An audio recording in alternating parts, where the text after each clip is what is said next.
بل المصطلق کے غزوہ سے واپسی پر سرکار دو عالم صلی اللہ علیہ وسلم مجروح خاطر ہیں۔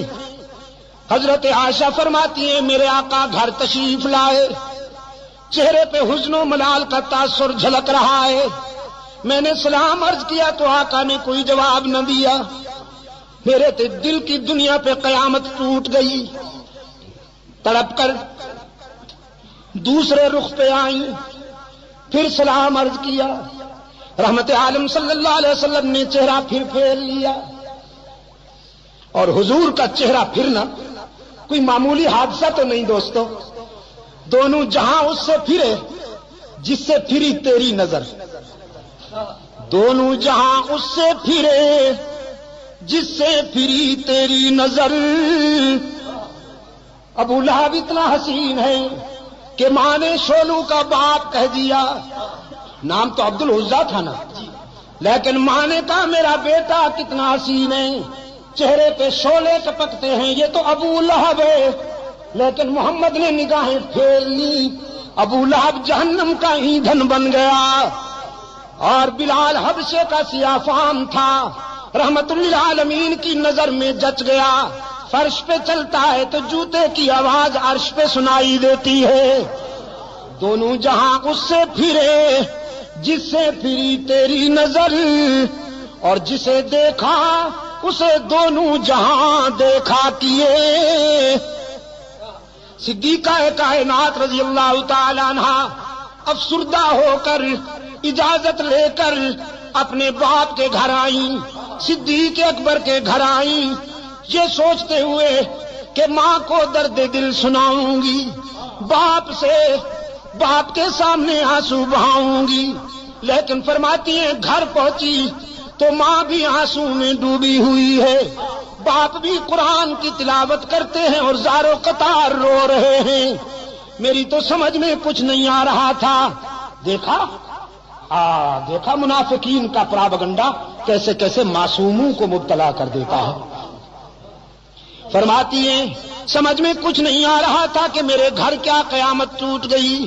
یہ تو ام مستح کی زبانی پتہ چلا کہ عائشہ کتنی بھولی ہے تو، تیرے خلاف تو مستقل محاذ بن چکا ہے، مستقل محاذ بن چکا ہے، تیری کردار کشی کے لیے لمبی چوڑی دلیلیں دی جا رہی ہیں، افسانے گھڑے جا رہے ہیں، کہانیاں گھڑی جا رہی ہیں، قسمیں اٹھائی جا رہی ہیں کہ عائشہ ایسی ہے، عائشہ ویسی ہے، تجھے تو پتہ ہی نہیں ہے کسی بات کا۔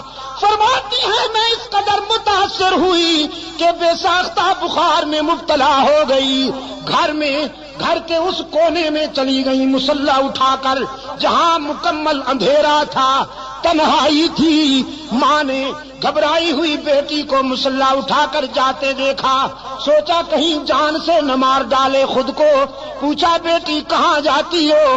عائشہ نے کہا چپ رہیے، گھبرائیے نہیں، ہائی کورٹ تو ناراض ہو گیا ہے، ذرا سپریم کورٹ کا دروازہ کھٹکھٹانے جا رہی ہوں، اب اس کے دروازے پہ آنسو بہانے جا رہی ہوں جہاں آدم روتے ہیں، زکریا روتے ہیں، ابراہیم روتے ہیں، یونس روتے ہیں، اور سب کے آنسو پوچھے جاتے ہیں۔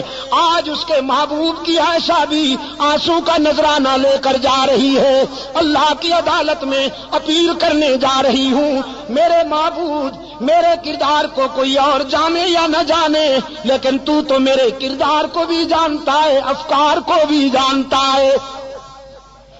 یہاں عائشہ نے آنسو کی برسات میں اللہ کی عدالت میں اپیل کر دی، وہاں رحمت عالم صلی اللہ علیہ وسلم نے صحابہ کا اجلاس بلا لیا، صحابہ کا اجلاس بلا رکھا ہے۔ میرے آقا نے فرماتے ہیں بتاؤ کیا کروں، عائشہ کے معاملے میں رائے دو، کیا کروں؟ صحابہ رو رہے ہیں، کسی میں جرأت گفتار ہی نہیں، آنکھیں برس رہی ہیں، سسکیاں سنائی دیتی ہیں، آہوں کی آواز آتی ہے۔ رحمت عالم فرماتے ہیں بولو نا، عائشہ کے معاملے میں کیا کروں، لوگ ایسی ویسی باتیں کر رہے ہیں۔ ایک آواز آئی اللہ کے رسول اگر عائشہ سے آپ زیادہ ہی کبیدہ خاطر ہیں، اگر آپ کا دل زیادہ دکھ گیا ہے تو آزاد کر دیجئے۔ نبی کو بیویوں کی کمی تو نہیں، بس یہ آواز اٹھنی تھی کہ فاروق اعظم زارو قطار روتے ہوئے اٹھ کھڑے ہوئے، عرض کیا اللہ کے رسول یہ فیصلہ تو بالکل آخری ہوگا، پہلے یہ بتائیے کہ عائشہ کو آپ کی رفیقہ حیات بنانے والا کون ہے؟ پہلے یہ بتائیے کہ عائشہ کا رشتہ منتخب کرنے والا کون ہے؟ اس نسوانی پیکر کو آپ کے خانوادہ اقدس میں بھیجنے والا کون ہے؟ پہلے یہ ہمیں بتائیے، ہم اس سے پوچھیں گے کہ تم نے کس کے لیے کون سا رشتہ منتخب کیا تھا؟ رسول کی انگلی آسمان کی طرف اٹھ گئی، اللہ کے رسول کے خاموش کنارے نے، خاموش اشارے نے بلاغت کے دریا بہا دیے، فصاحت کے سمندر موجزن کر دیے۔ رسول کی انگلی آسمان کی طرف اٹھی، فاروق کی تلوار نیام سے نکل آئی، عرض کیا اللہ کے رسول جس نے عائشہ کو آپ کے گھر میں آپ کی بیوی بنا کر بھیجا ہے، آپ کے گھر سے نکالنے کا اختیار بھی اسی کو ہے، عائشہ پر تنقید کرنے والوں کو میری تلوار کے حوالے کر دیجئے، ان سے میری تلوار نمٹے گی، انہیں تو میں سمجھوں گا۔ رحمت عالم صلی اللہ علیہ وسلم کی آنکھوں میں آنسو تھے، لبوں پہ مسکراہٹ چمک گئی، فرمایا جزاک اللہ ابن خطاب، جزاک اللہ، تو نے میرے دل کی گرانیاں دور کر دی، تو نے میرے ذہن کی گرانیاں دور کر دی، جزاک اللہ میرے عمر۔ بس فیصلہ وہیں سے ہوگا، اب میں بھی اسی کے فیصلے کا منتظر ہوں، تم بھی اسی کے فیصلے کا انتظار کرو، ہم سب اللہ کے فیصلے کے منتظر ہوں گے۔ یہاں سے نعرہ تکبیر، نعرہ تکبیر، اسلامی انقلاب، شان صحابہ، شان صحابہ، مولانا عبد المجید شاہ ندیم، مولانا ضیاء الرحمان فاروقی، حضرت مولانا محمد ایوب جان بنوری، چترال کے غیور عوام، مجاہدین افغانستان، ہم سب اللہ کے فیصلے کا انتظار کریں گے۔ میرے آقا یہاں سے اٹھے اور چترال کے روشن ضمیروں، جانتے ہو کہاں پہنچے؟ ایک گھر بڑا خوش نصیب ہے، ایک گھرانہ بڑا خوش نصیب ہے، ساری کائنات رسول کے قدموں میں اور رسول ابو بکر کے دروازے پر، صدیق اکبر کے دروازے پہ دستک ہوئی، دروازہ کھٹکھٹایا گیا، حضرت عائشہ کی غمزدہ ماں نے ڈوبی ہوئی آواز میں پوچھا من بالباب، کون ہے ہمارا دروازہ کھٹکھٹانے والا کون ہے؟ بس چھوڑ دو ہمیں اپنے حال پر، ہمیں کیوں ستاتے ہو، ہمیں کیوں تڑپاتے ہو، ہمیں اپنے حال پہ رہنے دو۔ باہر سے کوثر و تسنیم میں دھلی ہوئی آواز بلند ہوئی، ابو بکر کے گھر والوں دروازہ کھولو نا، تمہارے دروازے پہ آسمان رسالت کا سراج منیر آیا ہے، عبداللہ کا یتیم آیا ہے، محمد عربی آئے ہیں، دوڑتی ہوئی آئی ہے۔ حضرت عائشہ کی والدہ دروازہ کھولا، رحمت عالم صلی اللہ علیہ وسلم کو دروازے پہ موجود پایا، عرض کیا اللہ کے رسول آپ، صبح صادق طلوع ہو گئی، شام غم کو سویرا مل گیا۔ رحمت عالم صلی اللہ علیہ وسلم نے فرمایا باقی باتیں بعد میں، پہلے یہ بتاؤ میری عائشہ کہاں ہے؟ عائشہ کہاں ہے؟ اور حضرت عائشہ فرماتی ہیں میں اپنی والدہ اور اپنے آقا کے الفاظ سن رہی ہوں، میرے دل نے تقاضا کیا کہ اٹھوں اور دامن رسول سے چمٹ کر جی بھر کے رو لوں، سارے دل کا بوجھ اتار دوں، لیکن پھر میرے ضمیر نے میرے قدم روک لیے۔ کہاں جاتی ہو؟ جس کی عدالت میں اپیل کی ہے ذرا وہاں سے فیصلہ تو ہو لینے دو، اس کی عدالت کو چھوڑ کر یہ سچ ہے کہ آج تیرے در پہ تیرا محبوب آیا ہے، لیکن اس عدالت کو چھوڑ کر کہاں جاؤ گی؟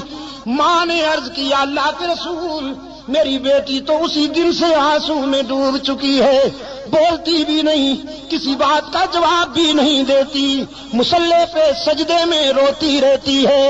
رحمت عالم صلی اللہ علیہ وسلم قریب آئے، عرض فرمانے لگے عائشہ آج اپنی صفائی میں جو کچھ کہنا چاہتی ہو کہو، سننے کے لیے آیا ہوں۔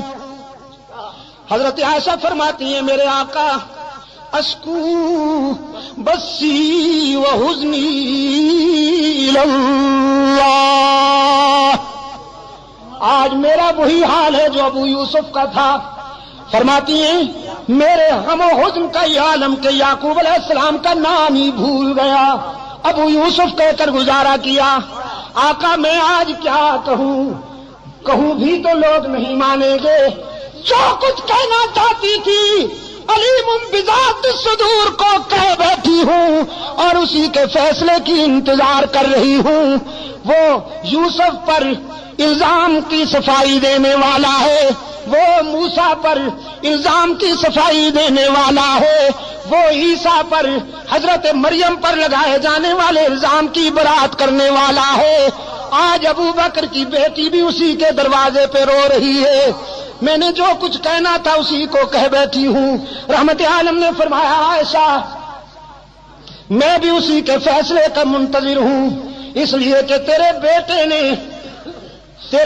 نے تیری مثل سپریم کورٹ میں بھیج دی تھی، عمر نے تیرا کیس اللہ کی عدالت میں بھیج دیا ہے، میں بھی اسی کے فیصلے کا منتظر ہوں۔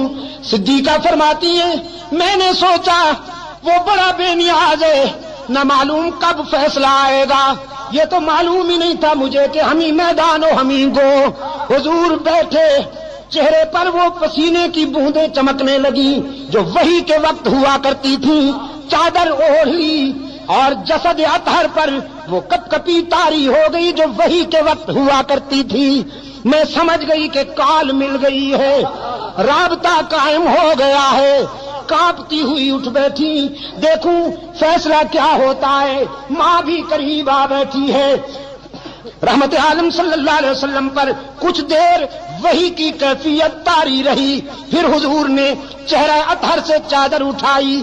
حضرت عائشہ فرماتی ہیں میں نے غور سے چہرہ رسول کو پڑھا، اور رسول کے چہرے پر نظر پڑتے ہی میرے ضمیر نے مجھے بشارت دی، عائشہ مبارک ہو تو کیس جیت گئی، تیری شاہ میں غم ختم ہو گئی۔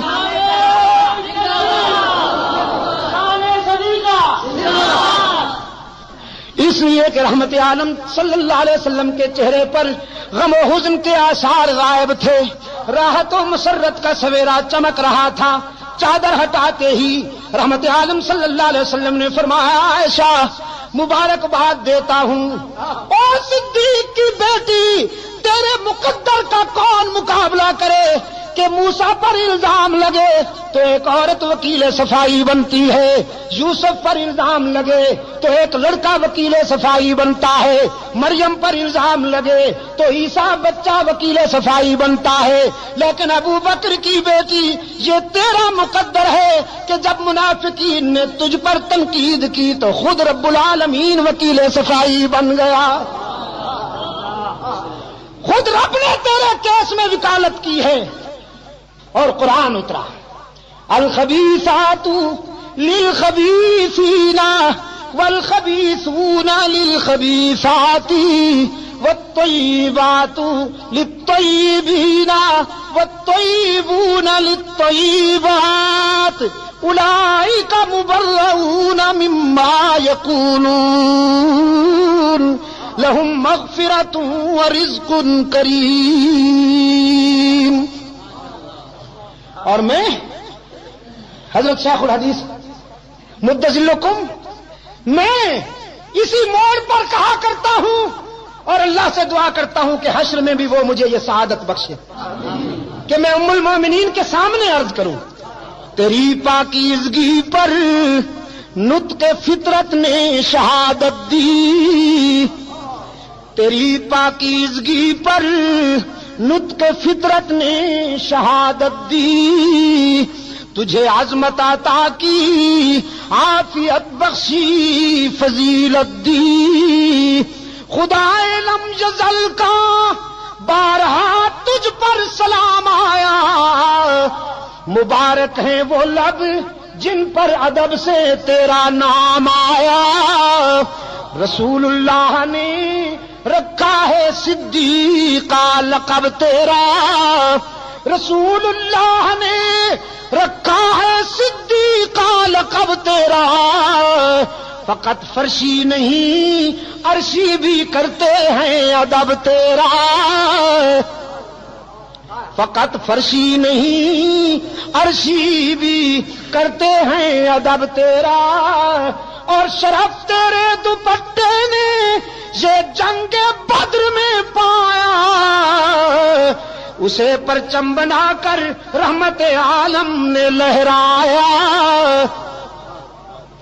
اور تیرا حجرہ امین خاص ہے ذات رسالت کا، بساط عرض پر ٹکڑا یہی ہے باغ جنت کا، اسی میں رحمت للعالمین رہتے تھے رہتے ہیں، تیرا حجرہ ہے جس کو گنبد خضرا بھی کہتے ہیں، اسی سے حشر کے دن سرور کونین اٹھیں گے، مگر تنہا نہیں اٹھیں گے، ماں شیخین اٹھیں گے، اور شفاعت کی تیرے رحمت قدا سے ابتدا ہوگی، اسی پر امتوں کی مغفرت کی انتہا ہوگی، رب نے وہی فیصلہ کیا جو عمر کے جذبات کا تقاضا تھا،